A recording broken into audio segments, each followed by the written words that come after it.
Well, I got life and left it behind. I'm sorry, he's unstressed. There is one way to push nothing against the future, and that's using pure truth. It is there in your loadout with 2 blocks above your contraband stash. And the way these work is you choose a weapon from the list of weapons you've unlocked in your game. So we're not just talking contraband here, but the stuff that relates to one of those guns. And then if it doesn't choose the gun, you go to the gun slot for it.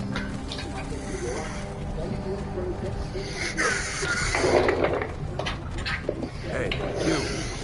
Finally awake. You were trying to cross the border, right? Walked right into that Imperial ambush. Same as us. And that thief over there. Damn you Stormcloaks. Skyrim was fine until you came along. Empire was nice and lazy. They hadn't been looking for you. Stolen that horse and then halfway to Hammerfell. You there, you and me, we shouldn't be here. It's these Stormcloaks the Empire wants. We're all brothers and sisters in binds now. The true High King. Ulfric, the Jarl of Windhelm? You're the leader of the rebellion. They captured you. Oh God, where are they taking us? I don't know where we're going, but Sovngarde awaits. No, this can't be happening. This isn't happening. Hey, what village are you from, horse thief? Why do you care? A Nord's last thoughts should be of home. Rorikstead. I'm from Rorikstead. General Talia, sir. The headsman is waiting. Good. Let's get this over with. Sure. Mara, Isabella, Kinnereth, Akatosh, Divines, please help me.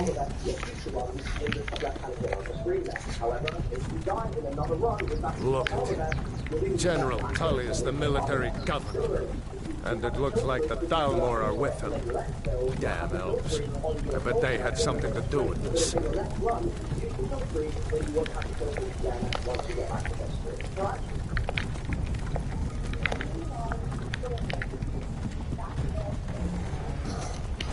This is Helgen. I used to be sweet on a girl from here. Wonder if Vilod is still making that mead of juniper berries. Funny, when I was a boy, imperial walls and towers used to make me feel so safe.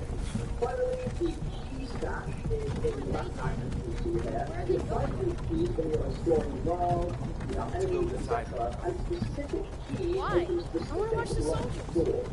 Inside the house. Now. Yes, Papa. Get these prisoners out of the carts. Move it! Why are we stopping? Why do you think? End of the line.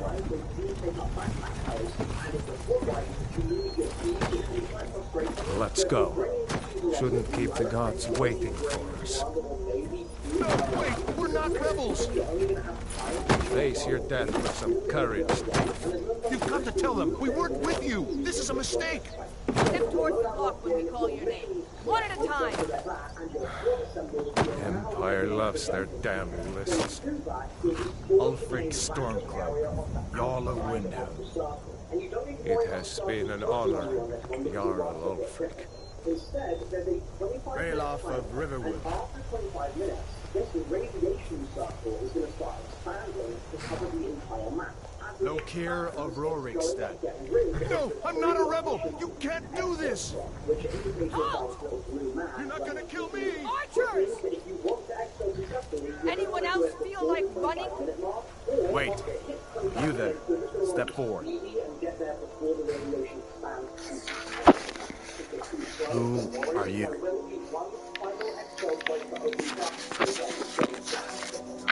So, what else have you got on the map? Well, real phones are contracts and need to be picked up to earn cash and XP and rewards, and it all works slightly different. So I'm going to quickly run through those now. One is destroy supplies, which is a little bomb icon, and that's just going to lead you to block 2 separate locations and you get much money from it.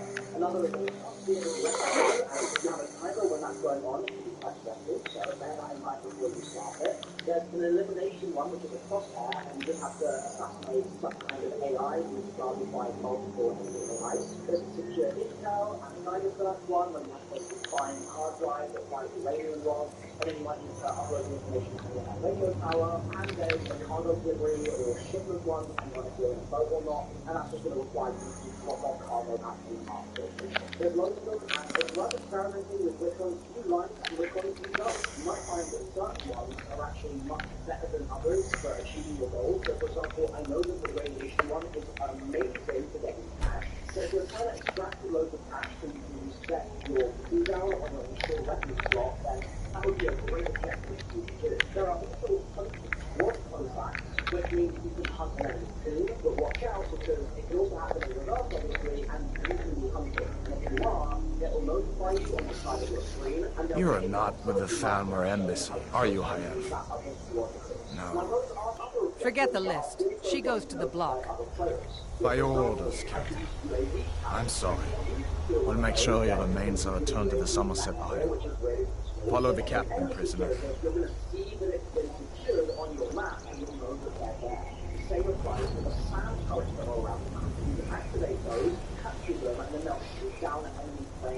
Ulfric Stormcloak. Some here in Helgen call you a hero, but a hero doesn't use a power like the voice to murder his king and usurp his throne.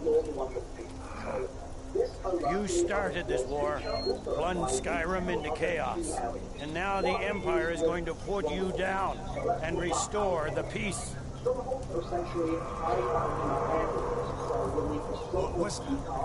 It's nothing.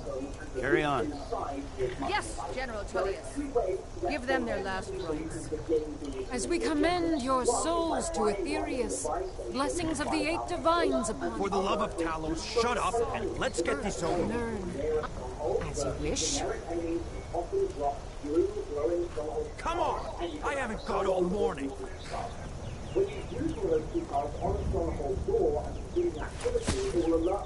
My ancestors are smiling at me, Imperials. Can you say the same? You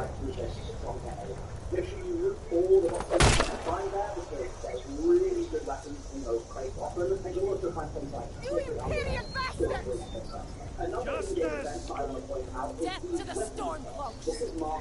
As fearless in death as he was in life. Next, the High Elf! Here it is again. Did you hear that? I said, next prisoner! To the block, prisoner. Nice and easy. It might be a juggernaut or really tanky or something similar. And once it's dead, you'll be able to grab the weapon place and put it in your inventory. Now, it doesn't just give you a weapon switch, but it actually just acts as a GPS signal for other players in the game that you're transporting the case around the map. So you will be hunted if you have this, be careful. But if you're able to successfully extract with it, there's an entire separate reward tree full of fun things that you can unlock, but that can be only accessed through getting the case. It's the sort of activity that I'd say is a good idea to do if you're already planning to extract and you're already feeling strong, because it basically is just going to give you some extra bonus rewards against you out. There are other random events that can happen too, including a dust storm that can spawn in and change certain areas of the map. There was something to get a radio announcement about, and it will be indicated by a little skull that starts roaming around the map. If you take that chopper down, it's going to drop a supply crate for you, and inside you'll get a bunch of high-value loot. There are also supply crates that can just fly around the map in general. They'll be dropped by supply planes, and you can actually shoot down those supply planes using sand turrets and get further access to supply drops that way. So there's certainly heaps of stuff to do.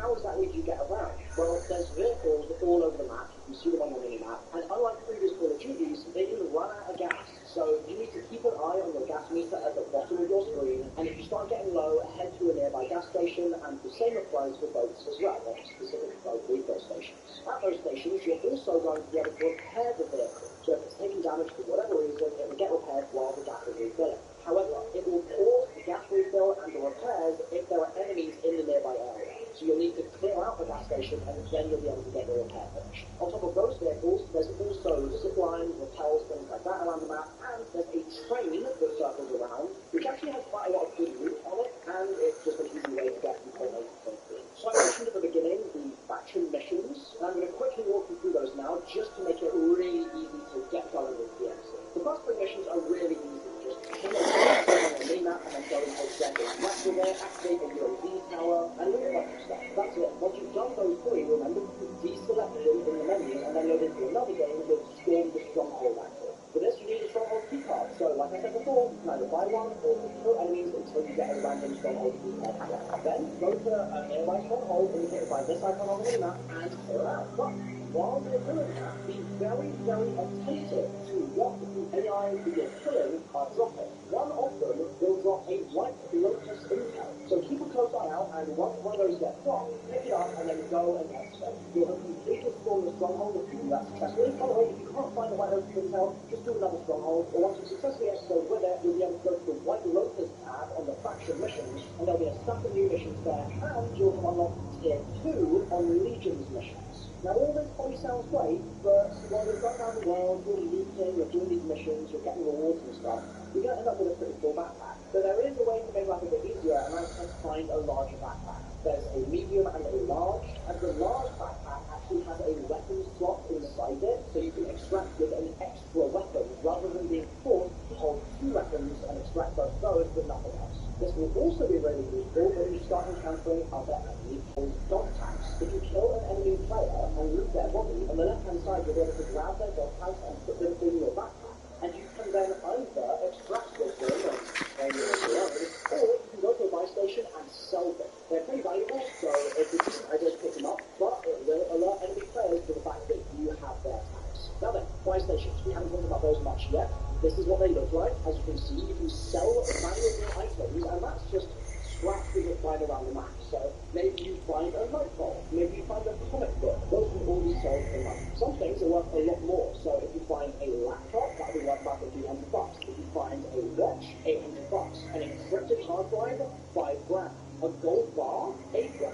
And uranium, $10,000. So clearly, it's worth holding on to these things so that you can sell them when you get the chance. And with that money, what can you do? Well, you can buy this little variety of things, although it's very expensive. It's 35k gets every armor vest. Or you can spend money on loadouts. There are a selection of different weapons at different buy stations, and those can all be purchased, and then if you extract with them, you can use them in future games. Now, this is a cool feature of DMZ. If you don't have a weapon unlocked, let's say you haven't unlocked a certain sniper, and then you extract with it, you'll actually unlock it in multiplayer as well, so you'll have access to it from that point on. And this is one of the ways you can unlock the exclusive M13B assault rifle, which is only accessible via DMZ. If you find one in the world, you just extract with it, and you'll have unlocked it for use in multiplayer and Warzone. However, on top of that, there's also a quest in DMZ which will allow you to unlock it. You're looking for this radiation symbol on the map, and inside it there'll be a guy called the Chemist. You need to enter the radiation zone, and probably first things first, find yourself a gas mask. They're dropped by any enemy AI that are inside the radiation zone, so just kill an enemy or two, grab a gas mask, and send your focus to the Chemist, a yellow AI in the center of the area. He's a bit tanky, but if you take him down, he'll drop an M13, put him down, you spawn, and then you can just exfil with it, and you'll have unlocked the weapon for multiplayer and using. So let's move on now to some more... What in oblivion is that? Sentries. What do you see? It's in the clouds. This is an example of one. If you're ever exiting in this area, for example, you know...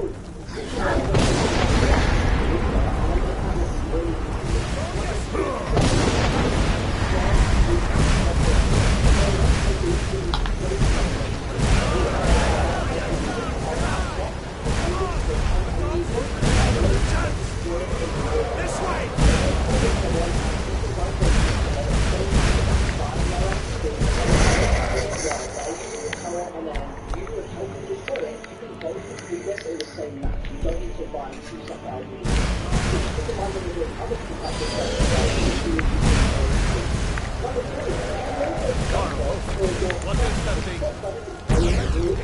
Just need to move some of these rocks to clear the way.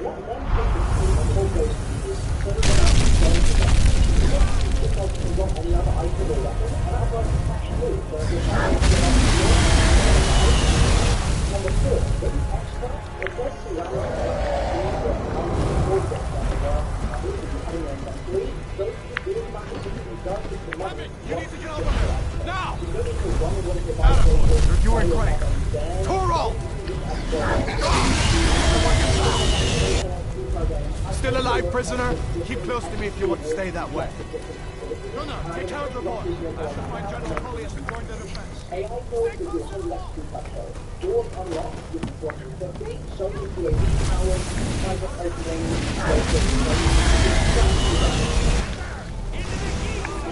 How in oblivion do we kill this thing? Stay close.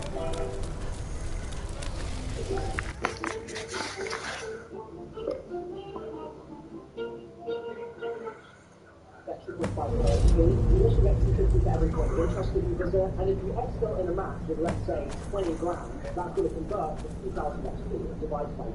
Roughly speaking, that would also knock off about 30 minutes of insured weapon time. We'll meet again, son. Opening loot containers gets you a little XP, but it's hardly any. Looks like we're the only ones who made it. That thing was a dragon, no doubt. Just like the children's stories and the legends. So you can put the mission in the game, and you run out as many AIs. We better get moving. Come here. Let me see if I can get those bindings off.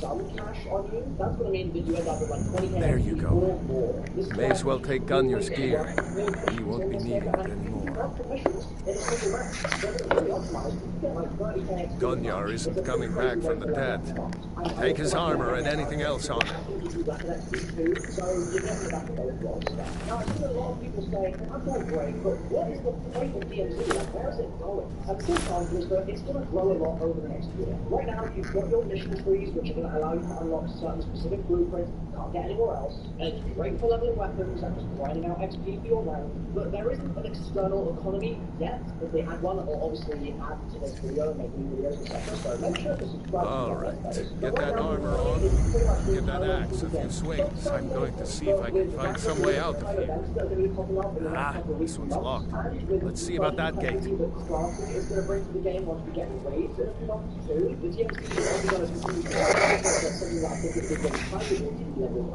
If you're really lost, then you don't.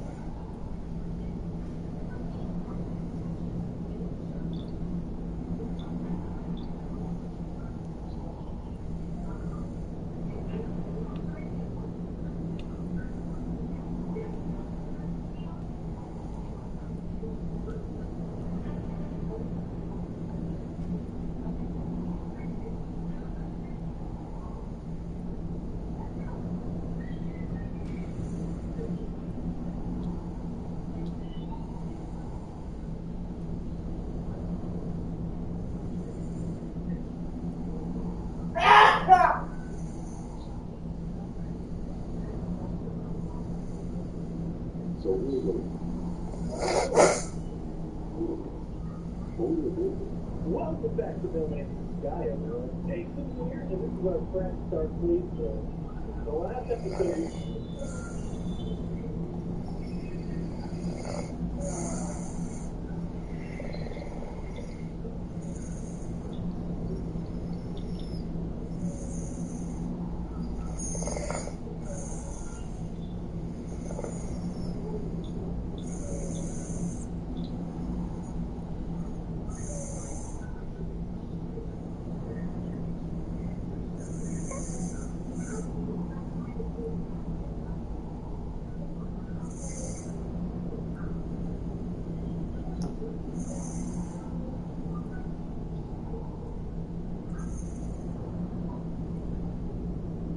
Like, I mean, they're okay for what they are, and I realize this is not like a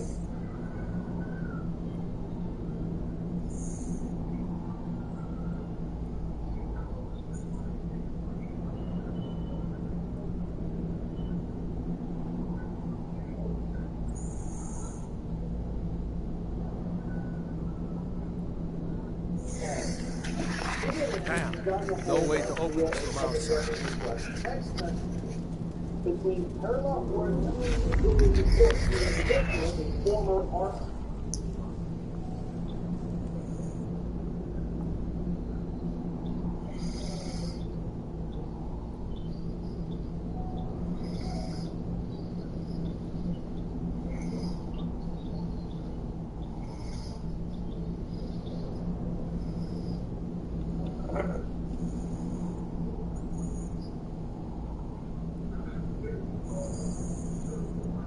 Hello everyone and welcome to the channel. Today we're going to be going over Marvin the Martian and just giving a general little breakdown of this game. Not going to focus on combos this time around, but more so just showing you the intricacies of just how Marvin the Martian actually works as Multiverse's newest assassin.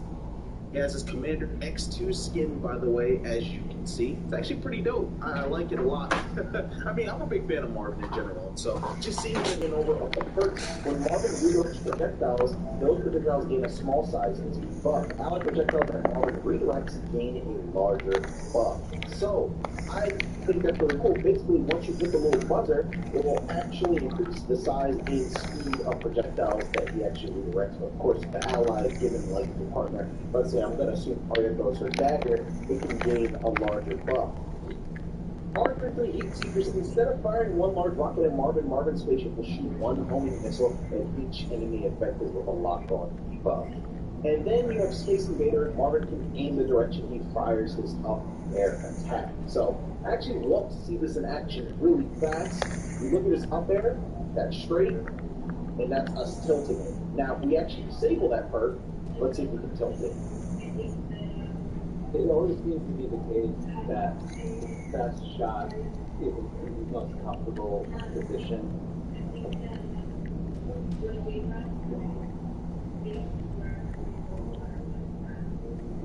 I'm probably not very speed. Can't. It's stagnant. It's just straight up. So I actually think that this right here might have great utility in that regard. But if you actually want to do this with the lock-ons, I think that's fine as well. Honestly, all three of these perks could probably serve great purpose, and it really just becomes player dependent at that point, right? But me, I'll probably rock the Space Invader for some time. But let's get into the general moveset. This is his forward combo, standard procedure. However, of course, if you do hit one, you can cancel it immediately into a grounded upward attack or to any of your other attacks as well. You can even cancel hit two, so don't feel like you only have to cancel hit one into another move. A neutral attack is basically his bubble. I call it bubble. So anyway, if you hold it, it actually becomes a hitbox as well. But if I tap it, this is what hitbox too. Now, I know that you see the little thing under, right? You see the little box. So let's say it's dead special attack, boom, down. Let's see this interaction. You dodge it. Our slowly moving bubble will actually just keep charging forward. And basically what it does is it protects us from projectiles, but it also allows us to control them as well. So if I put on it, hold up, I'll put it to show you. We can actually reverse the trajectory of it with our neutral special, which we'll talk about in a bit.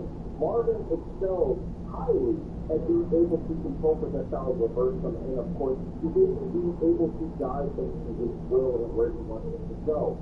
So, for projectile-based counters, this might be a nightmare, but you generally just have to watch out for the bubble. The bubble is what's going to actually take possession of your projectile. His downward attack is this laser, but watch this. Watch this, watch this. He can hurt himself, which is, gives me vibes, and it reminds me of another character from another game, you know what I'm talking about? But check this, so, if we hold it, we actually hurt ourselves, and we can hurt ourselves all the way up to 15. However, you can actually use this too to catch dodges, rollings, or spot dodges, of course. So, just keep in mind that if you do start holding the attack, there is benefit to doing so. And to be honest, I think that I actually really like this move out as normal a lot just because of how it looks. It looks funny as hell. But it also kills. So just keep that in mind as well. If someone air dodges forward here, and you're sitting up here, you can actually hold it to actually catch them, because that hitbox is something fierce. Then, of course, you have this upward normal attack, which also has some kill power to it, as well as you can see, even from the grounded part of it, you can kill. And then you can jump with the move as well, which will pretty much act the same too. But I have the tilt perk as well, so I can actually tilt the move to angle my shot to try to get that KO from the top. Next, we're going to go into his aerial normals. As you saw, his upward aerial is pretty much the same, but if you do his forward aerial, it's one big kick that can kill at higher damage ratios. But let's actually lower Shaggy a little bit to see how far he goes. from near. It's pretty decently far, especially if you go off for an edge guard, you can actually catch someone, right? His downward aerial is pretty much a variant of his downward attack on the ground. However, it aims straight down and has the ability to spike. And of course, similar to his downward grounded attack, you can actually hold it in place as well. But as you can see, the laser starts to shorten when you do the spike variation, versus when you're on the ground, the laser doesn't shorten at all. I'm assuming it's that way for balance purposes to make sure that you just don't have this vertical strong line that's able to just kill, just holding it there. Because imagine you can just hold this in place and create a wall. You can for a little bit of time, but then as you see, it starts to shorten. So I actually think that that's a good thing. But of course, if you do end up spiking someone to the ground at a higher percent, you can kill them off with that as well. His neutral attack in the air is essentially just a bubble. And again, he can actually just shoot the bubble, or similar to his grounded attack. So his normals don't really change from ground to air that much whatsoever, just to keep that in mind. So we're going to move on to bread and butter specials. Let's talk about neutral specials. First and foremost, this is an attack. So if you are near an enemy, you can actually hurt them by doing this, as demonstrated right here. But if it's an ally, you can actually redirect their projectile as well, so just keep that in mind. I showed earlier that you can redirect the projectiles of I want to say enemy, but look at this. If I hit the button, it does nothing, right?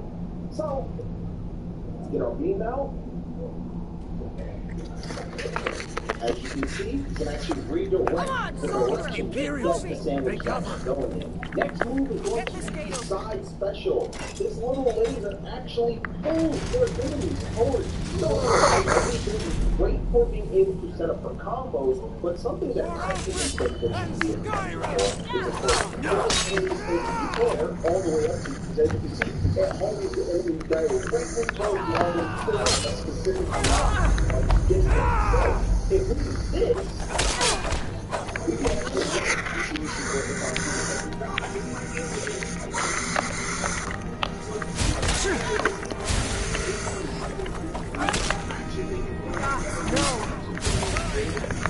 I'm on your side! It's nothing.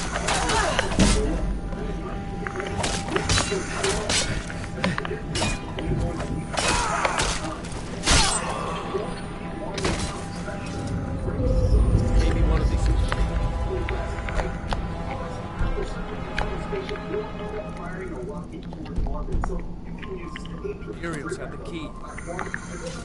You can fight an enemy at the same time, giving an immense amount of pressure from the rocket being on stage. Let's see here. Hit the enemy, and of course the knockback on that move is going to be massive. Allowing her to set up for kills. Here we are. Found the key. Let's see if it opens that door. From shooting a rocket, so you want to make sure that you while also defending the spaceship. But the Let's get out of here before the dragon brings the whole even tower if down on our heads. towards the ship, it just leaves them wide open for you to make a follow-up attack. Now, something also cool about this projectile is the fact that Marvin can actually redirect the rocket himself if he so chooses to do so. We're going to summon the spaceship. Redirect it immediately as you saw. So, you have full control over the trajectory of your rocket. Keep on mixing them up by switching the direction Dragon that it doesn't goes give a in. piece. I think that's really cool. Grab And everything lastly, important and this let's down move. special. Dragon's Marvel burning is able everything to the burn ground. A flag into the ground that I just need to actually gather some more potions. acts as if it locks on the punch. You can think of like striping the Down guard. to the Empire! Check this out. Stormcloaks. You actually have an ally. We're going to get the shaggy and big sandwich in the fire. If you target someone, right? Understand the way that sandwich works? So all projectiles that actually are thrown on the stage by your ally will target the enemy. So basically, this is about right? Shaggy is throwing sandwich classic. The storeroom. Now, See if you can find any potions. he happens We'll to be need them. in the zone of my flag. He gets that big flag aim over his head, and all allied projectiles are going to lock onto him immediately. And something also to note by doing this, right? There's a little thing that you can do if you didn't notice. So if I tap it, that's how big the radius is of my flag. It grows slowly, slowly, slowly. Now if I charge it, you saw how it started out with more immediately?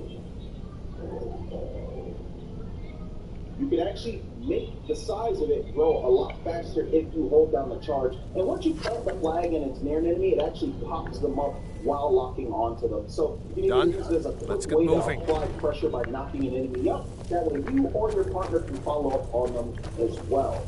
But without further ado, we're actually going to go ahead and get into more so what I want to say is...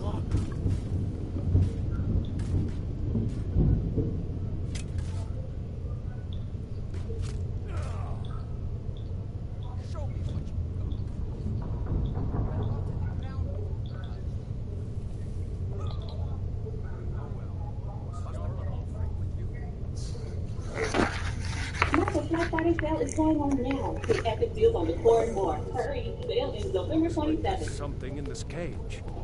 It's locked. See if you can get it open with some picks.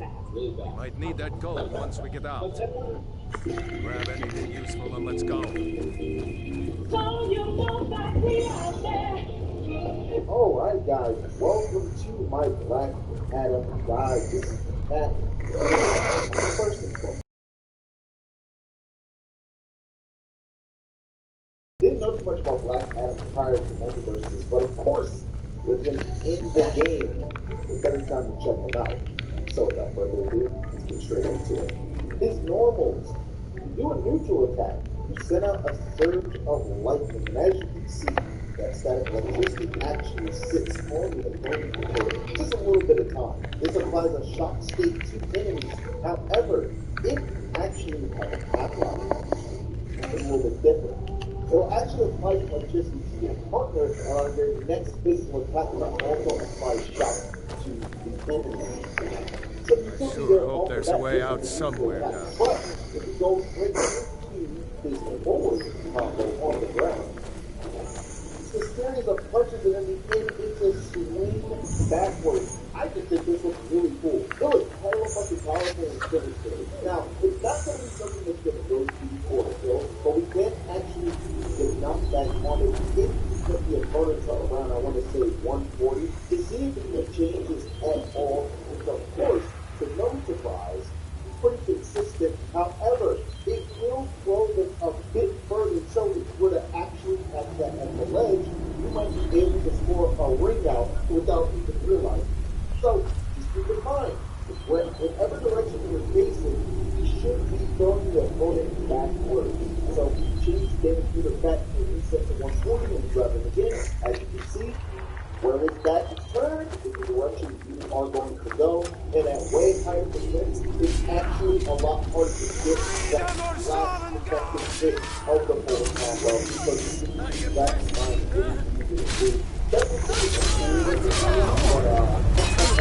about that. You know what I'm saying? Also, something you notice that if you do the all the forward run on the combo, it actually is down to actually try to follow up. That wasn't extremely powerful, but it is a nice way to make something out of the combo, especially with the things that of course, it's meant to hit one of the forward combo into the jump, or of course, into the roll, and the same almost goes for the second combo. So, you don't actually have to like turbo commit all the time. You gotta find. And right now, the forward combo rounding up to normal. So, I want to say that it's normal things link together, they can link, you know, into themselves and with each other, but there's not really good communication. But one more that is not normal is actually Let's go on ahead. See if the way is clear. It also causes shock buff. So when you again, David, Shaggy on that second part actually gets the shock buff. But what happens if that other part of the goes hit? He doesn't get shock buff. That has to be the second part of the up-grounded normal. And of course, as a cooldown, Let's see where this goes. You won't always get the spike hitbox every time you want to move. But think about how rewarding this move is to someone's really like, you can actually strike and say, yo, if you're at the tippy top of the ledge and you catch someone getting up from the ledge with this attack, you can actually just kill them right now. So, the position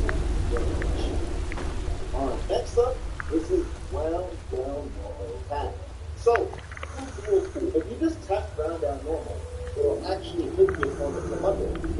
Off them up, and of course, with that being said, you're able to move them and follow up. Now that's like a little light variant. Yes, it's hard to do it. A bigger pillar of light will come out, and of course, you can follow up on the computer by going exactly to what you're trying to do. But keep in mind that it's hard to move. It will actually put down the ammo count below like that. It's going to do that again to get that. Hate those damn. Ammo count. With the eyes. Go down, when you hit, ammo count go down. Down even when I come it. So keep in mind, you can't just simply command this move over and over and over. It's going to have some risk reward to it. But now, let's get into the aerial normal move. The aerial normal move, literally, air neutral is the flash. Trademark, as you can see, a path of electricity sends them away. Excellent move, not only as an approach option, but of course, you can charge it as well and make it stronger. This is uncharged and this is charged. They go a lot further, right? So, use this as edge guard in your opponent. Of course, be sure not to use it too much so it doesn't get sent on attack to pay permanently. But once aggressive infantry on stage, and even in neutral, trying to add other moves to it will also make it a lot better. However, again, attack is going to be real different, especially in this patch, as you can see, it's coming at you real fast. So, do not just sit here and make this move stale over and over until it's going to definitely get killed and be used to live.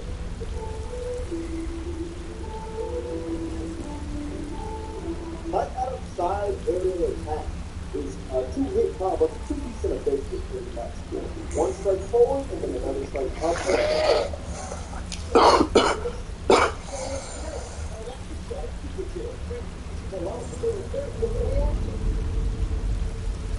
You can't cancel the move, so while I'm trying to do this move, and I can't really air dodge on 20 seconds if it's done.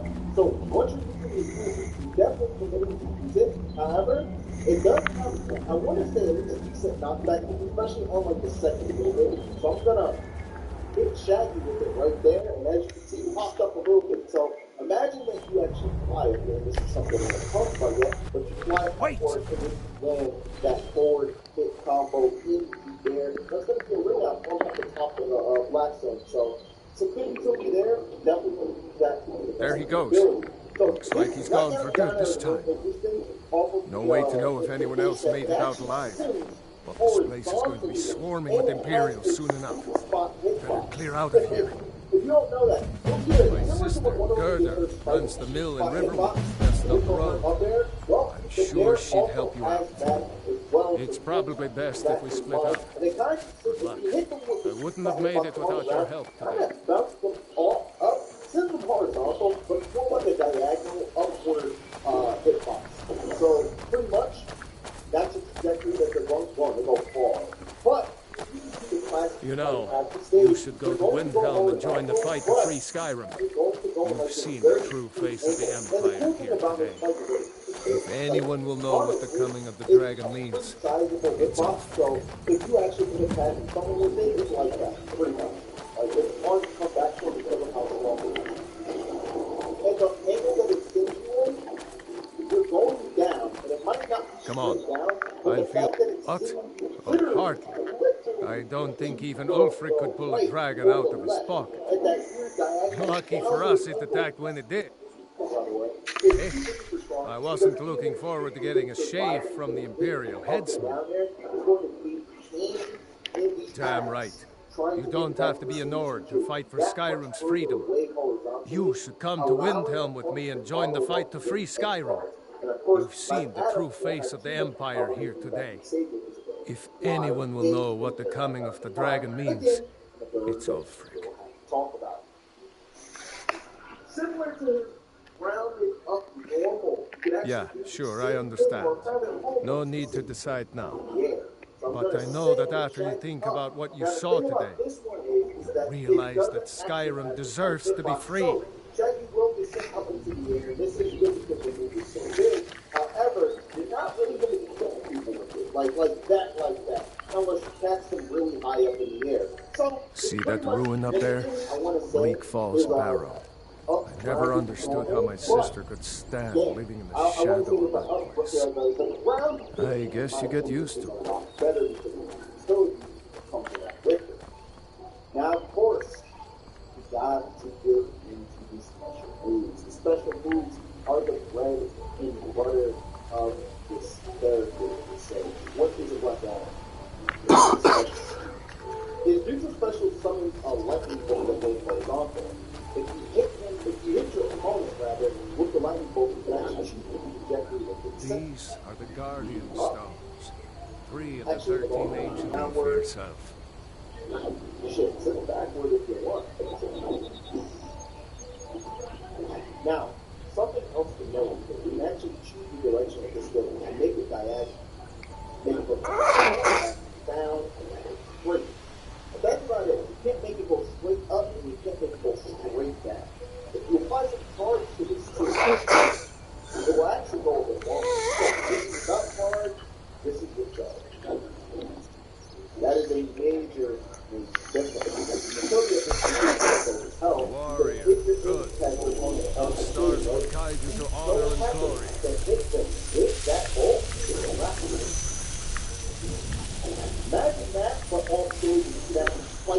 Come on.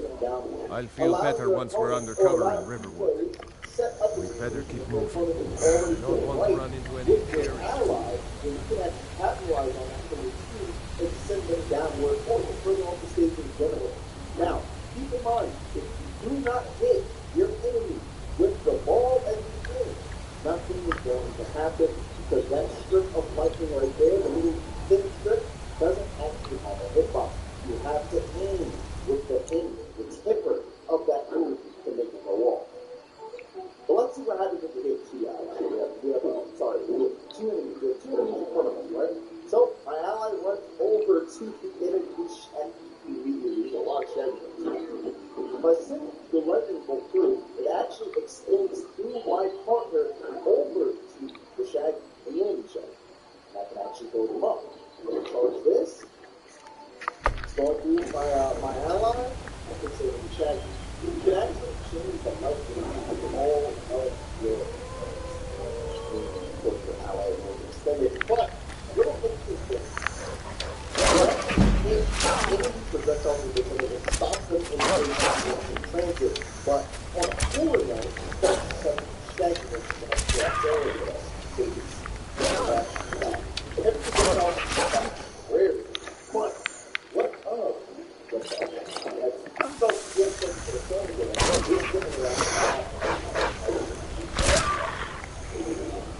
it stops it right in its tracks. It'll go. And of course, I that up. So keep in mind, the windows that are not heavy are getting destroyed by the lightning. So let's talk about Black Adam's special. Black Adam's down doesn't actually do some big ordeal. So the thing about this is that it actually I'm glad you decided to come with me. Well, by using my We're almost to Riverwood. Talk about it will actually reflect the bolt of lightning at my opponent unless I do it inside and it comes out to me. Here's the little trick. Now, it always seems to be the case that the best shot isn't the most comfortable position.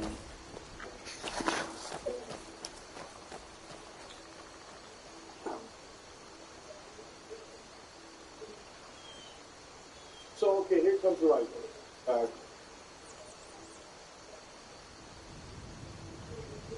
Here comes the right way. Kurt Slicker on I don't think we have to tolerate pedophiles because some a-hole shot up a gay bar. Frankly, a lot of people are trying to convince us we can tolerate pedophiles seem to be happy to use any excuse to sound so out. I'm sure he had that take when it came to getting Roy Moore elected in the Senate. What is it now, Mother? It was as big as the mountain and black as night. There's no end here It flew to the right over gravity the barrel. of right-wing media. This is wishing to tolerate pedophiles at grooming. At a grooming It's good to see you. How is that a groom? But is it safe for you to be here? I heard that Ulfric had been captured. My God, goddamn business. There's no kids there. Can sending the dogs to do whatever the hell they please? They don't need your goddamn permission. Oh, do we need permission for blisters now to enjoy our adult lives? Is that what we need? I need permission from baby boy King Cool Follow me. to go to a drag show? God, come here a minute. I need your help with How something. about that?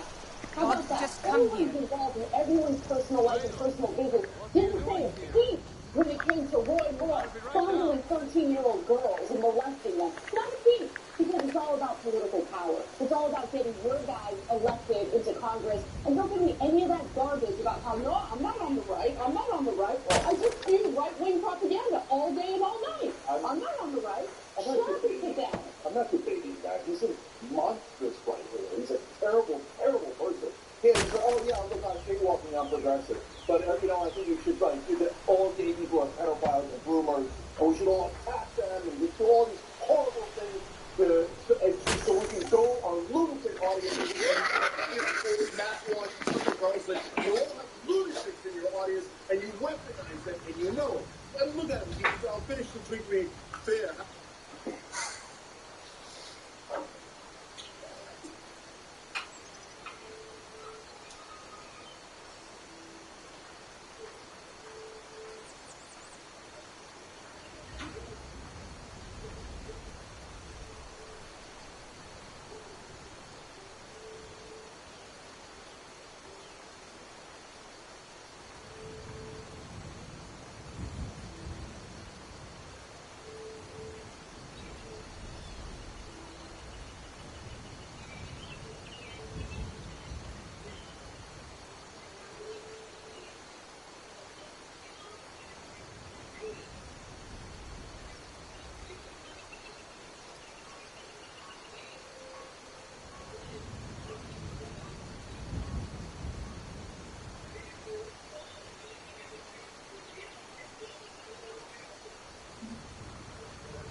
Murdered all those people, but hey, I really like the fact that he attacked these people that I'm calling groomers based on nothing. I mean, he said it, Club Pew had a grooming event. He said, it's not a goddamn grooming event, you monster! Okay, so, what is a drag queen? A drag queen is someone who dresses in a way you don't like. It's like, are you insane? Are you insane? Why do you care how they dress? Why do you care? It has nothing to do with kids. You should know. Maybe we don't like the way you goddamn dress in your stupid dumb beanie. Okay? So what is that? Should we call you groomer, pedophile? And they say, oh, somebody should do something to stop. Papa says you're too friendly for readers. He's a monster. You seem alright.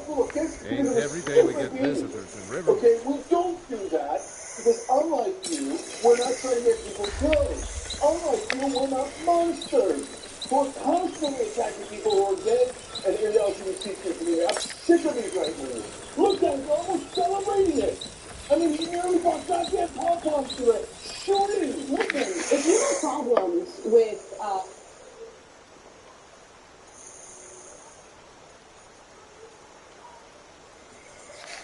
I'm sick of these right-wingers. Look at it, they're almost celebrating it.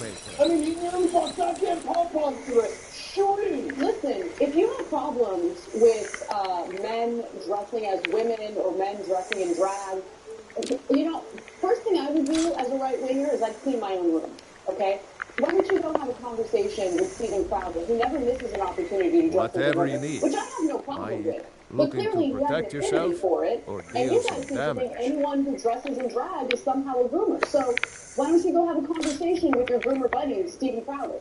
But the right wing are disproportionately groomers and pedophiles. So let's be super clear. I mean, let's talk about what do we know about the giant cases of pedophilia in this country. Number one is Catholic priests. One of the most conservative professions. Lou came over in the Riverwood Trader says, here's the key to the house. Stay as long as you like. If there is anything else you need, just let me know. Catholic priests are the best, they say. And meanwhile, they're the worst pedophiles in the entire country. And the Boy Scouts, by the way. Boy Scouts. They love the Boy Scouts. Right wing compared There to the is Girl something you Scouts. could do for me. For all of us here. The Jarl needs to know if there's a dragon on the loose. Riverwood is defenseless. We need to get word to Jarl Balgruuf in Whiterun to send whatever troops he can. If you'll do that for me, I'll be in your debt. Okay, check me out. You know, Donald Trump is a great friend of mine. So I know he likes to make. He said, I know he likes to. I'm glad to help any way I can. And he wished Ghislaine Maxwell well twice after she was arrested. The biggest screw in American And by history. supplies, I suppose you mean weapons and armor? Alvor can help you out. He's our blacksmith. It's your daddy, right? It's your daddy, right? People, you love your daddy. Daddy can do no wrong. Daddy can go ahead and wish Ghislaine Maxwell and well, whoever one he of us wants has to well, do something. knowing full well I that this said woman no. is standing No trial adventures, no for theatrics, literally no thief grooming chasing. young Well, girls what are you going to and do women then, huh? to Let's be hear it. molested and We are sexually done assaulted talking and some about cases this. raped by Jeffrey I don't- Epstein. But your daddy is the one who wished Ghislaine Maxwell well. So that's okay. We That's still okay. have plenty to sell. Yeah. Robbers were only after one thing. Former Republican Speaker of the An House, ornament. Mark Foley, Solid other gold in the Republicans shape of a who tried dragon's to molest claw. the kids who were interns and pages You could? in Congress. I've got and some every coin coming in step from of my the way, last shipment. all the Republicans It's circle yours the if you wagons, bring my claw Roy Moore. back. Oh, I've molested them If all. you're going to get those thieves, you should head to Bleak Falls Barrow, northeast of town. Yes. So now you don't have to go, do you? Okay. So, Oh, really? you don't like Well, it? I Does think that your hurt new your helper feelings? here needs a Meanwhile, you guide. call gay people boomers nonstop. No, And you don't care about their by feelings. the 8, Now they're doing fine. another talking But point. only All to the teachers edge are of boomers and town. pedophiles. Why? Because the teachers union gives money to Democrats. So they're trying to destroy the teachers union. So Joe Rogan does it, Tim Pool does it, every Republican politician does it, and then I'm supposed to care about your goddamn feelings as you encourage people to We have to go murder through town gay and across people the bridge to day get to in and Bleak day Falls out? Barrow. He You can said see it. it from He here, talked though. about how The close mountain you just over were the buildings. groomers after they were Those massacred. thieves must be mad. The hiding right out there. wing Those are old pricks mud. with nothing but And I'll crap. tell you right now, the number one reason they constantly talk about pedophilia is because it's going through their heads. Non-stop, they're thinking about kids. I guarantee you. The reason Tim Pool wears a beanie is because he's trying to contain the pedophilia that's in his head. That's why he's always talking about it. He's seeing it everywhere. Why? Because he's Yale's going projecting. bad. I guess you don't have potatoes in your ears after. Just make sure we get a fresh batch. And you have no concern knowing full We well got they're rooms and food. lunatics who can't Need a wait to room? murder them. Talk to He's your Delphine. audience. Drink for the thirsty, food for the hungry. You can't say that about me. Oh, I can. I don't know. I don't know that you are. I do know you show all the signs to me. You can play it that game. Yeah, I mean, look, and keep going if you want to. Keep going. Because you'll go after Until next time. medical professionals, doctors, nurses. You'll go after teachers. You'll go after workers. All sorts of groups of people who have no power. And then elections roll around and you're like, wow, how did the Republicans underperform so significantly? Could it be that they spend all their time attacking hardworking people in this country? They spend all their time defaming in the worst possible way innocent people in this country? Because that's their bread and butter, Jen. So, I mean, the projection point, I think, is a good point because we've seen it play out so many times with so many right-wing public figures. But the other possibility is this is Tim Pool's bread and butter. This is how he makes his money. This is what a small faction of rabid right-wing zealots eat up. This is what they want for dinner, and this is what they consume on media, and that's what Tim Pool and other goons like him provide. Isn't it amazing that they attack teachers, doctors, scientists, and the average worker saying their wages are too high? Mm-hmm. But they never attack bankers or corporate CEOs. Not surprising at all. They work with bankers. Yeah. Oh, wow. You guys are such top.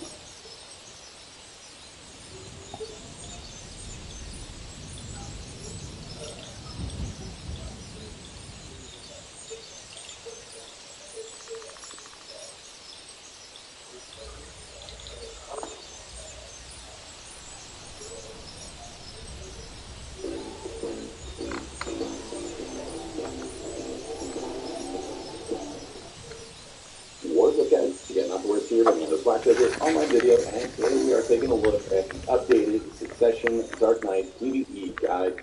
We're going to go over skill build for this, the skill add-ons, skill rotation, and then a demonstration for you self-running with the stuff that we give you here, so you can take a look at how it kind of works in actual practice. As far as updating this, I think the last one was done shortly after reboots, and not a ton of changes happened to second plan until very recently. We did get some updates in just the last patch at the time of recording this, and then we had a few tweaks with our Rolling skills. More specifically, you'll see that Unveiled Fate is actually a usable skill and pretty handy in PvE, so we'll take a look at that. As far as the other updates, we got Funnel Guard on Ravage Rate, interaction with Twilight Dash and Thomas Slash. Pretty interesting to dive into as well. That was an update, huge in PvP, but it's also extremely relevant in PvE. As well as far as picking up even better clear speed on that. So let's go ahead and get started on this one. Alright, so take a look at our skill build. I'm going to be honest with you, I typically don't do these in the PvE guide because I've always felt like what's the skill that you choose, use the skills that we're using in skill rotation. However, I'll have to concede that it is heavily requested every time I do one, so we're going to go ahead and cover it. As far as skill points, the number needed, if you want to be able to follow this exactly, the bare minimum to meet what we're going to be using in PvE here is going to be 1635. That's going to include each of the skills that we're using plus the irrelevant passive abilities as well. And less if you're not level 62 for the actual special attack damage that everyone picks up at level 62. So that's kind of whatever. Of note, we do use Unveiled Dagger here, but if you're tight on skill points, you don't need to actually level this up. At level 1, it's going to fill the same space that it does at any higher level. In the past, this actually consumes stamina, so you typically wanted to keep this at level 1, so it used less stamina and still give you the attack speed buff that's on it. They actually just gave us an update on that, and now uses MP, so if you've got the skill points, you can go ahead and max it out, but we're just looking at a bare bones skill kit from here. We need Prime Airstrike, Prime Standard Balance, Pervasive Darkness on there, Prime Ravage Rate along the Absolute Flow. You want Prime Enforcement, Prime Thomas Slash, Prime Wheel, Prime Legacy. All those should be maxed. You'll have your debuff, of course, Learn, Twilight Dash, and Legacy. For your passives that you need for this, of course, Dusk, Chain Dust, and Smoky Haze, your movement, high frames, and super armor there. You want Nocturne up to the Prime with the Night Flow skills there as well. Then, of course, our passives, Infinite Mastery, Skill Hunter, and your craft passives, the Succession craft passives. And then, like I said, at level 62, you'll have the special attack damage that everyone gets. Other things, if you have more skill points, that will be nice, especially depending on the spot that you're grinding. Phantasmal Snare, along with Obsidian Ashes, which now has super armor on it. That was just added, actually added back a long time ago. It used to have anyhow. The Bound is still on PvE, but it was removed from PvP, but we're not worried about that for there. Corrupt Command is also usable, especially since it's the only tier 3 add-on that Succession Dark Knight has. It's going to be a little more reliant on the spot that you're grinding, maybe a place like Gaijin Underground, since you're probably going to be able to use it, depending on your AP, you'll be able to use it on every pack pull the way that place works, maybe every other pack pull if you are higher AP. But you can definitely fit it in as a tier 3 add-on. For this guide, we're not going to, but I'll talk about it in the add-ons where it could fit from there. Other than those two skills, just maxing the Unveiled Dagger, there's not really anything else that you could pick up from here. So that would be bare bones 1635 is what you want to have to get it. And then if you want to get kind of like everything that you need in any PvE scenario, so you have like other things moving around, it's going to be 2024 to kind of pick up everything. Don't super have to have those, but that's pretty much it. Maybe split second, but in there it's kind of whatever from it. But gives you an idea. 1635 is the number to shoot for if you at least want to be able to follow this guide. Obviously, as you're leveling up, you're going to need to sacrifice other things, but you're likely grinding in one-shot spots for the most part, so that shouldn't really matter. So with that said, let's go ahead and take a look at the skill add-ons and see what we've got for this. Okay, so our skill add-ons, as always, I want to emphasize that add-ons and skill rotation should be going hand in hand. What does this mean? That means, it's pretty common you'll look up a video on skill add-ons and skill rotations, whatever, and then kind of make it your own, which makes a lot of sense, what you're comfortable with, what you think works best for you. Just make sure that you're also modifying the other one if you change one, right? It doesn't make a whole lot of sense to change up a skill rotation, but then use this same skill add-on. If you're not using the rotation, you should change it to also match that, because you're using different skills at different times, and they have certain buffs that will overlap, or you won't have the effect of them on there because of what skill you're using at that time. So keep that in mind if you are going to modify these, what add-ons that you do have on it. So I'll just go ahead and cover these. A lot of these are kind of self-explanatory with it, but airstrike, we want to put some critical hit rate on this. This hits incredibly hard. It also gives us crit on the gear strike flow as well, so that's going to be up and kind of get us going here. Attack capacity speed, so that it's on there as well. For average rate, we actually use about like the opposite end of where airstrike is on it. Since the skills also don't have max crit on it, we want to get our critical hit rate on here as well. And attack and casting speed. Having this on here, because you'll see in the skill rotation, our attack casting speed from the previous buff that's before it is going to just fade out right before we go to rapid rig. And the difference on that skill is the attack. Yes.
Halt.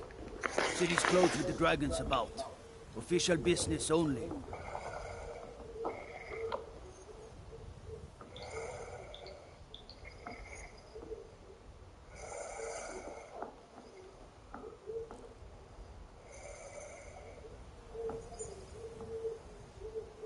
Michael's has everything you need. It's a new holiday edition for people.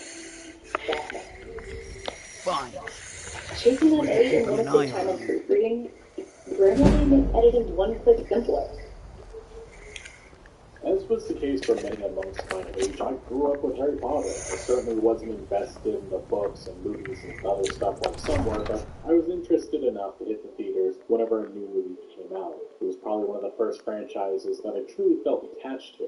Besides the movies, I also played the games, the ones on the PlayStation 2. I actually recently repurchased the games as they haven't really aged that well. Maybe not that surprising considering they are about 15 or so years old, and technology has come a long way in that short period of time in the video game game industry.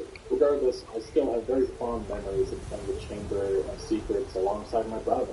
Being able to explore Hogwarts, learn spells, play Quidditch matches, complete challenges, interact with the established cast of characters, it was truly magical. But over the years, since the main movies wrapped up Harry Potter's story, I just haven't really cared about the wizarding world. Even the last few movie tie-in games didn't have that same charm which lit up my childhood. The Deathly Hallows games especially took a nosedive in quality. Eventually, the movie franchise continued with Fantastic Beasts. The first one was fine, I guess, and the sequels I just couldn't care less about. And based on the most recent We'll pay one, whatever it flopping at the takes, box but we office must for have the more rest of the swords for the franchise of Imperial Jeopardy, soldiers. I think that's I a just feeling can't that a fill lot an of order people that share, size not on just my me. own. The same could be Why said don't on you the swallow gaming that side of stubborn things, pride as of nothing yours and ask interesting has Orland come to about in bring the me last help? decade or so. The most I'd noteworthy sooner was bend my knee to Pokemon Go Ulfric's like Stormcloak. Wizards Unite, which flopped extremely badly and shut down earlier this year. And then there was Hogwarts Mystery, another crappy mobile game which garnered worldwide attention for having a paywall that involved your child avatar being strangled by a magical plant. They say Helgen got hit by a Around dragon. 2018, though, One of there those was horrors signs comes of life. here. We'll be Some very ready. interesting leaks emerged that indicated Warner Brothers was for the first time getting serious about crafting a premium wizarding experience. Rumored to be called Harry Potter Magic Forever or Harry Potter Magic Awakening, the latter being actually the name of an unrelated Chinese mobile project, which initially released last year. The true Let me know if you want premium game, though, was unofficially said to be a third-person open-world action RPG Think set I in got the the clean 19th mug around here century and somewhere. being developed by Disney Infinity creators There Avalanche once was a Software. hero named Footage from the Ragnar. project leaked Keep online, riding I was enjoy this essentially work well. confirmed to be the Take a real look. deal, with Warner Brothers striking it down. Regardless, a few years later, that project is Hogwarts Legacy. And while I was skeptical at first about the game, my feelings have changed with the subsequent reveal. Sure thing. It's This yours is for a for day. many a childhood I'll show you dream. to your room. So much Right this love, way. so much care, and so much detail has gone into this. The single But player game works.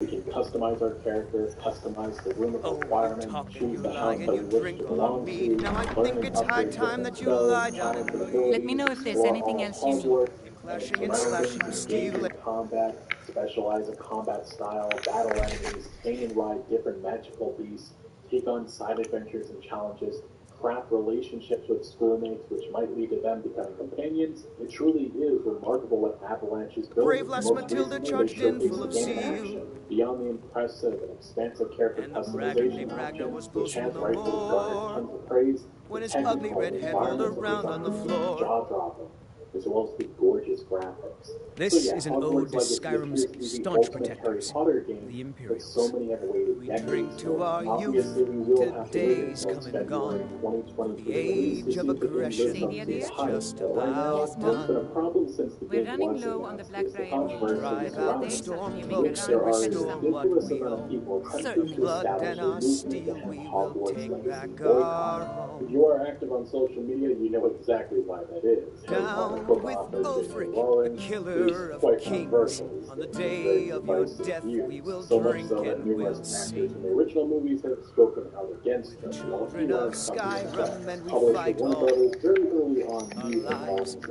association with the game, Sovngarde making beckons. Nation a crystal None of clear that us he had dies. zero involvement. On Hogwarts Legacy's website, the frequently asked But this questions land section is states ours, this is and we'll not see a it story wiped from J.K. clean Rowling. of the However, scourge we that have has collaborated sullied closely with our his team hopes on and all aspects of our the game dreams. to ensure it remains in line with the magical experiences fans expect. In 2020, WB Games president David Haddad stated that while he may not agree with Rowling's views, it wasn't a reflection of the game that they were making, as they had been working with LGBTQ rights organizations, and he spent an hour and a half talking to the director of transmedia representation at Glass. Furthermore, in 2021, it was confirmed in a report from Bloomberg that Hogwarts Legacy would have trans-inclusive character creation, with body, voice, and gender, witch/wizard, all separated. Something confirmed here at the end of 2022 based on the most recent reveal of the game. This was something that the developers pushed hard for, as they were uncomfortable with Rowling's position and rattled by the aspects we had in the game that they put a lot of passion and effort into. Though for many, just the fact that billionaire Rowling could still financially benefit from the game is viewed as a problem. Others have directly attacked even the idea of piracy, as they view it as still supporting a problematic franchise which originally came from her mind and vision. Rowling's once beloved billion-dollar franchise is now under Microsoft. Ulfred, patron of the great clan Battleport, a name I'm sure you know well. Extraordinary because of how much of a reach it is. All across Twitter, YouTube, Reddit, so on and so forth, viral posts such as this have blown up. Yes, streaming Hogwarts Legacy will empower J.K. Rowling. Yes, even if you fundraise while doing so, platforming the intellectual property of Harry Potter, which is where J.K. gets her cultural capital. If you denounce J.K., please be consistent and don't promote her stuff. Polygon, back in 2020, published an article about why they would not be buying the Harry Potter game. We also have numerous articles such as this one coming from Force asking if Harry Potter fans should boycott the game. Some outlets actually even advocating for boycotting, giving reasons for it. GameSpot and The Gamer wrote essays on why you should feel bad if you buy Hogwarts Legacy. And then numerous YouTubers have also said that they're boycotting it. And even some incorrect false videos such as this one, Harry Potter cast urge fans to not play Hogwarts Legacy. You actually see the video, there's nothing at all. It's just fake news, fake information. Not really sure why they did that on the videos. But even more recently, tweets like this have been blowing up. From a content creator said, "Don't buy the Harry Potter game," has 80,000 likes. Another one with 15,000, "Don't buy the Harry Potter game because J.K. Rowling gets fat royalty checks off of all Harry Potter merchandise and tie-ins." She has said herself she donates lots of money to haters, so soon your money will go there. Another tweet about 28,000. Says people really don't get it. Buying the new Harry Potter game tells companies children of Skyrim, and we fight all our lives. Sovngarde beckons, every one of us. Every day that you push yourself, you're that much more ready for whatever life can throw your way. But this land is ours, and we'll see it wipe clean of the scourge that has sullied our hopes and downs. Indie company, you aren't paying the wages of starving artists. You are helping Warner Brothers know that Harry Potter is still economically viable to double down on rather than expanding elsewhere. Another user saying, if you're going to insist on playing video games, stop bending yourself into a pretzel trying to find a way to explain or justify doing so, and have the conviction to just say that is not a deal breaker for me. And this individual did face some backlash with that tweet, with many pointing out the hypocrisy of owning an iPhone, tweeting that from an iPhone. And her defense was capitalism commonly taxes into a corner and forces us to choose between various bad options, which I just find that funny. Another tweet, my integrity is worth more than $16. Sorry, not sorry. That has 24,000 likes. Friendly reminder, don't buy this game. The people who worked on it have already been paid. This doesn't need your support. Trans people are more important than a wizard school you can let go of. Don't stab us in the back. Thanks, which is just a crazy thing to say about a video game. Attributing a purchase of it with that's just baffling in my opinion. And the insinuation that the developers won't be hurt by people not buying and playing this game is just a total lie. I get that a lot of these people don't know anything about game development, but yes, the studio and the developers will be shut down. People will lose their jobs, and they also won't get big bonuses if this game doesn't do well, so it's just an absurd point to make. We've even had quite a few games journalists jumping into this. Forbes' Paul Tassi wrote an article saying he didn't know how to feel about Hogwarts Legacy, and IGN reviewers saying it's too bad that they couldn't have just made it cool with a magic school game without using a license for every that. Like, you can make your own fantasy magic worlds. I promise no one has a monopoly on that idea. With certainty, I just feel like this game is not getting a 10 out of 10. Could be the best game ever, but it's not going to be that way just because of Rowling. We also had further outrage coming from journalists. One saying, in journal firms, please consider taking the same stand. You do not have to write about Hogwarts Legacy. You do not have to give favors on your publication. You can choose to ignore it. And then Brazilian games journalists and high website editors and gaming YouTubers follow up. Have you thought about covering the Harry Potter game outside there? Started to boycott the launch due to J.K. Rowling's views. And we'll see it wipe clean of the scourge that has sullied And then Kotaku writer echoed sentiments of the past couple of tweets that I went over, saying I absolutely agree that people in the position to make decisions about this should reconsider buying the promotional cycle of this game. I know that the economics of this is complicated, but it's pertinent to at least be judicious to talk about it. And then the former editor-in-chief of gaming outlet Fanbyte saying, I have decided I don't want to engage in the marketing of Hogwarts Legacy, so I won't. Which still to this day I kind of find a little funny because this individual was one of the editors for a website owned by Chinese corporation Tencent. Ultimately, a lot of this just comes off as brand standing. Where does one draw the line with not covering problematic media and companies? Call of Duty and Overwatch? Well, Activision Blizzard just went through a giant, massive misconduct scandal. Same with Ubisoft, same with Quantic Dreams, and the list goes on and on.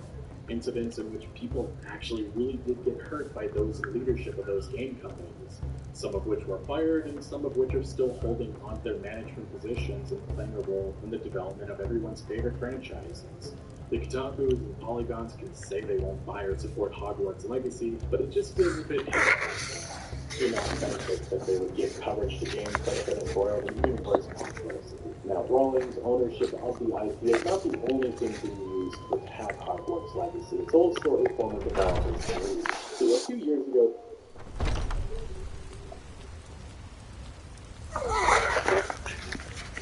so really what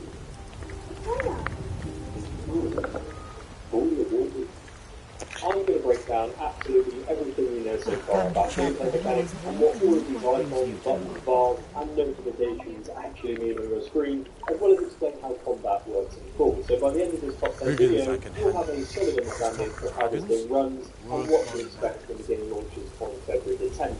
And let's first start with navigation in this massive wizarding open world game, because thanks to a recent gameplay showcase, we have some visual confirmation on how fast travel will work. Because back in June, Hogwarts Legacy teamed on Twitter that we would be able to utilise the Blue Flames network to use Hogsmeade as a way to fast travel across the map, which was great to hear, to be honest, because it's a solid choice in the craft and lore, and that also seems to be the case here. It seems to be implemented with flames found dotted throughout the castle as a means to quickly teleport yourself to a previously visited location or floor. Now, if you haven't played an open world RPG game before, the purpose is quite simply to save yourself a lot of time from running from point A to B for several hours, which I'll be honest with you, I'm probably going to do anyway. My job is to deal with all dangers that threaten the Jarl or his people.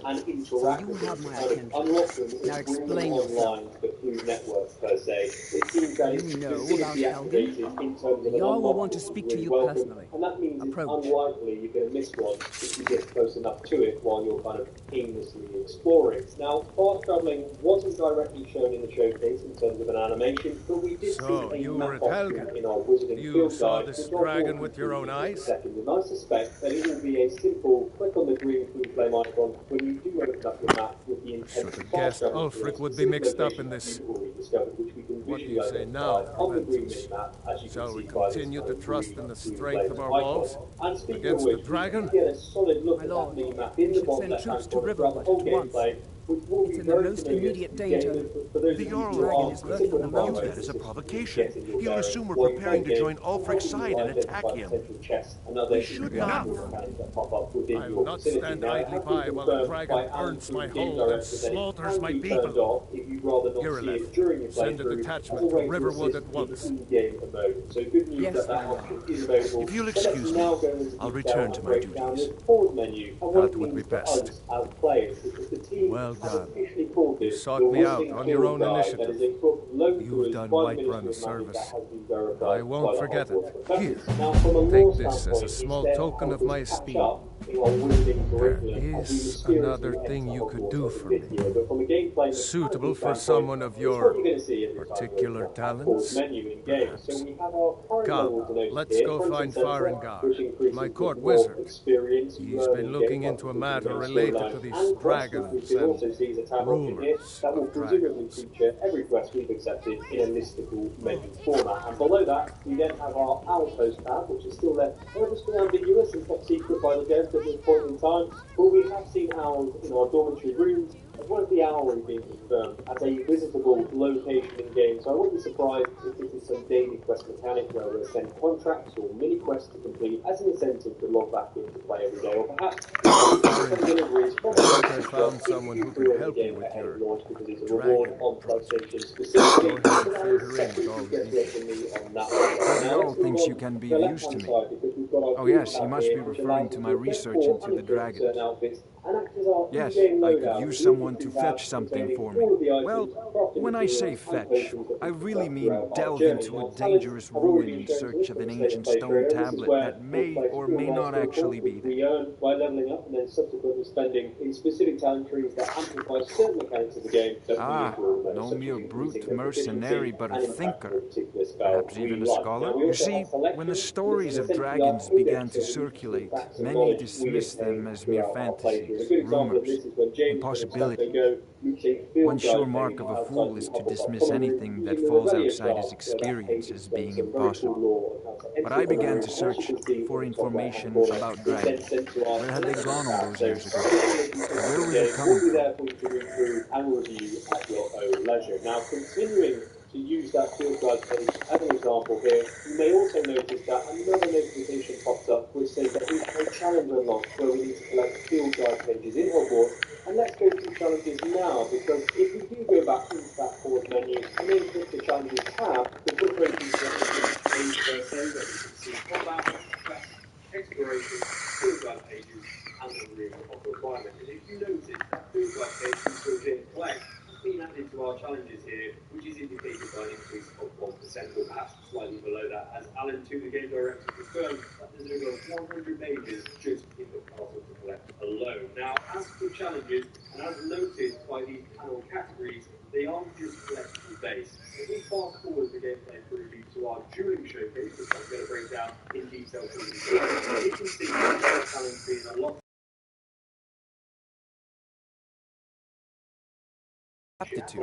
You should join the Mages College in Winterhold. Again, I'm sure we see that quest panel become 1% as the field guide. Now, apart from that 100% completion trophy, one of the reasons why you want to complete these challenges is because Alan 2 states that by interacting with different types of challenges, you will grow as a wizard and find secrets hidden around the world. They also offer us additional XP, as you can see here on the screen, as a reward, which will then contribute to your level increasing, which in turn will allow you to purchase upgrades to the challenge through menus to make your styles more effective during your playthrough, as we briefly discussed. So a whole ecosystem here that rewards your curiosity, which is solid to see from a gameplay perspective. And if you're enjoying the video so far or finding it informative, please do leave a very sweet like down below. Genuinely, it really helps me out on YouTube. So thank you very much. And while you're down there, I'm also running a Hogwarts Legacy.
Guys, welcome back to the channel where I talk about everything Harry Potter and game parts related content. I'm your host, Johnny the Collecting Wizard, and today we are taking a look at the new Hogwarts Legacy gameplay. I saw that it's about a freaking 45-minute freaking clip. Let me see this. 46-minute clip right now. It was just released 4 days ago. Unfortunately, I was in Chicago doing Harry Potter Magic at Play over there. so I'm a little bit behind. But don't worry, guys. You guys know how much I love this Hogwarts Legacy game. And oh my goodness, I'm so excited. 46 minutes. I'm assuming there's going to be some, I don't know, 46 minutes of gameplay sounds crazy to me. But it says Hogwarts Legacy Gameplay Showcase. So I'm assuming that they're going to be showcasing the whole game and what is, like, more in depth of what the game is truly about. Side note, I believe this is the first time you guys have seen all my lights in the back. I just had this done for Christmas. As you can see, I'm already in Christmas spirit. If you guys want to go ahead and buy one of these, they're going for, I believe, $95. But I bought this in Harry Potter New York store. You can also go ahead and get this, I believe, in the Warner Brothers Studio store. But with that being said, let's jump into the video because it's about a 40-minute thing and I have no idea. I'll have to skip it and stuff like that. So, without further ado, cue the intro and let's get today's video rolling. You're a wizard.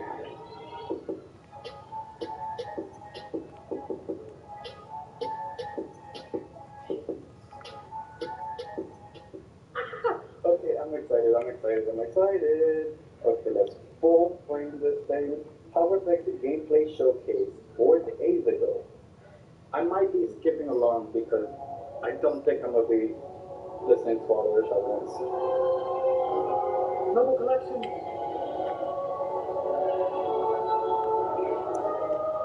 More Noble Collection.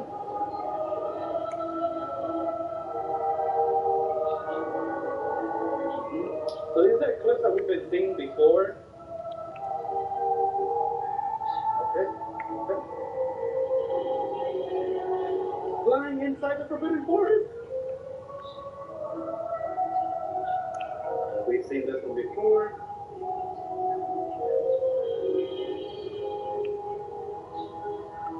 Day and night cycle, love it. What's up, everybody? Welcome to the first Hogwarts Legacy gameplay stream. I'm Chandler We're here at Avalanche Software, and we've got a lot of really exciting stuff to show you today. But before we get into showing you the game and gameplay, I have a few wonderful guests that I need to introduce you to. First up, we have our community guest host. He brings you the latest and greatest in Hogwarts Legacy content. He's a Merlin conspiracy theorist. Could be a dark. Okay, so let's get to 3 minutes. And going to be handing you the controller. Okay, so they are going to be playing this game live. Oh my goodness. I would be so stressed. How are you looking at right here?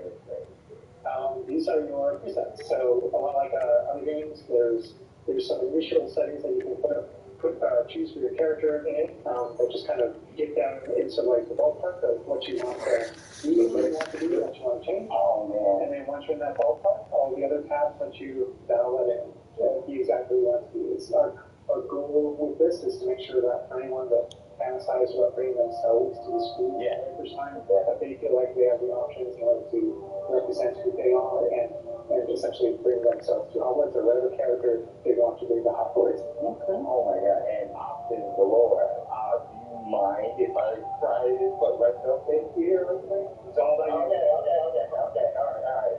So, okay. So I believe you can't fully customize your character, like facial features and all of that. But there are presets. So that's a good thing if you get ahead, you can go and get somewhat of a gist of what you want to look like in the video game. Yeah, that means we're here. That's me right there. Alright, so let's what? Let's look at everything. Okay. That's really, whoa. Alright, so what are we looking at? Okay, never mind. I was wrong. That was one of the different faces that you saw in the previous screen. All these faces are choices that you have here. So you can, you're just kind of getting into the details. Your face shape and your skin color. And you get your skin color, right in, you're going to want it right away. Yeah, it's an option later in the game. Yeah, you can collect different types of glasses, put them on later. We'll give you some options right up front. Short mama, what do you say?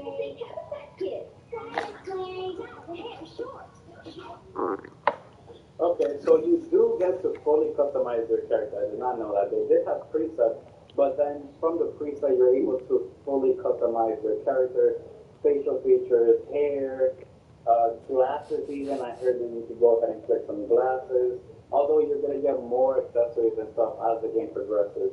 But you can go ahead and get your voice, either voice 1 and voice 2. You select your difficulties. Difficulty 1 and voice. Ooh, witch or wizard. That's pretty cool. Oh, what's the pitch slider? It's a subtle slider, but you can hear it. Wow.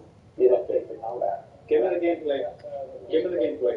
For us here, we are starting out, James. There you are. You're on the House Fanatic Road. From the account game. I do look good. And this is our first look at the Hufflepuff common room, too. I mean, dorm room. Yeah. This is awesome. But Alan, what are we seeing right here with the UI? Like, this is our first look. So right now, we know there's been a lot of questions about the HUD because this is the first time we're showing it.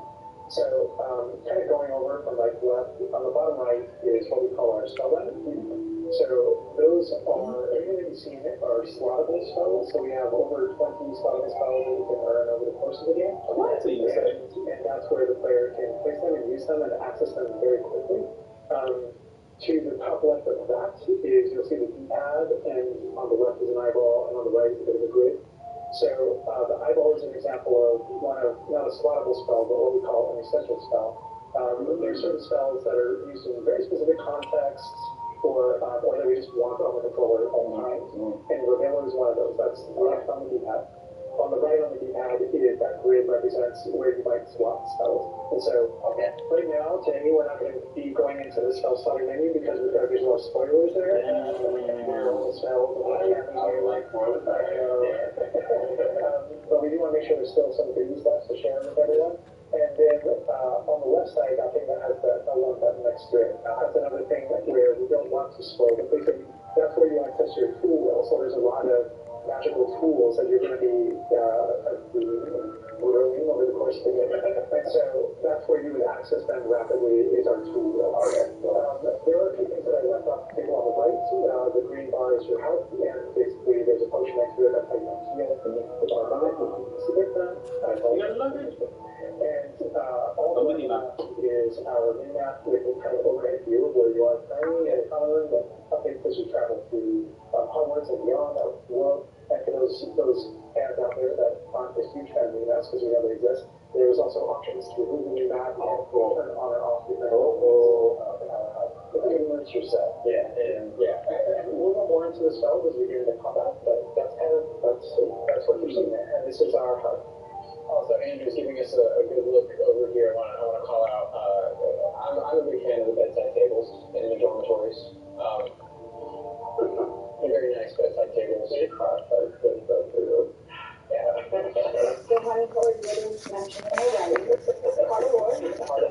we go. All right. So now we're walking out into... We really try making these low ceiling dorms to give you that badger stuff. Yeah. Sort of cool. The thing I know is music. And I'm calling out here, this is unique music that you're hearing for the Hufflepuff. Please tell me John Williams. Those common room videos we released, well, those music's a little bit different. It's entirely intentional. Damn, that would have been amazing. Come to Dragon's Reach to discuss the ongoing hostilities, like the rest. Yes. Well, when I say fetch, you see, when the stories of dragons began to circulate, many dismissed them as mere fantasies, rumors, and possibilities. You know, if you've got the aptitude, you should join the major.